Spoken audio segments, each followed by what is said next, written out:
মাদককে না বলুন, জীবনকে হ্যাঁ বলুন। প্রতিপাদ্যকে সামনে রেখে ফরিদপুরের সালথা উপজেলায় মাদক বিরোধী গণসচেতনতা সৃষ্টির লক্ষ্যে এক আলোচনা সভা অনুষ্ঠিত হয়েছে। শুক্রবার বিকেলে সালথা মডেল মাধ্যমিক বিদ্যালয় মাঠে যুব অধিকার পরিষদের উদ্যোগে এ সভার আয়োজন করা হয়।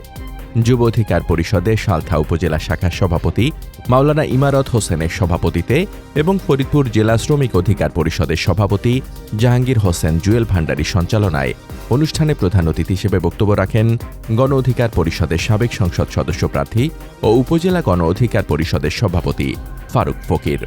বিশেষ অতিথি হিসেবে উপস্থিত ছিলেন সালথা থানার এসআই অপূর্ব, যুব অধিকার পরিষদ ফরিদপুর জেলা সভাপতি সাইদুর রহমান খান, সাধারণ সম্পাদক বাইজিদ হোসেন বিপুল এবং সালথা উপজেলা যুব অধিকার পরিষদের সাধারণ সম্পাদক রবিউল ইসলাম প্রমুখ। প্রধান অতিথির বক্তব্যে ফারুক ফকির বলেন, মাদক একটি সমাজের জন্য ভয়াবহ ব্যাধি। এটি যুব সমাজকে ধ্বংসের দিকে ঠেলে দিচ্ছে। মাদকমুক্ত সমাজ গড়তে সবাইকে ঐক্যবদ্ধভাবে কাজ করতে হবে এবং পরিবার থেকেই সচেতনতা তৈরি করতে হবে। তিনি আরও বলেন, প্রশাসনের পাশাপাশি সামাজিক ও রাজনৈতিক সংগঠনগুলোকেও মাদক বিরোধী আন্দোলনে সক্রিয় ভূমিকা রাখতে হবে।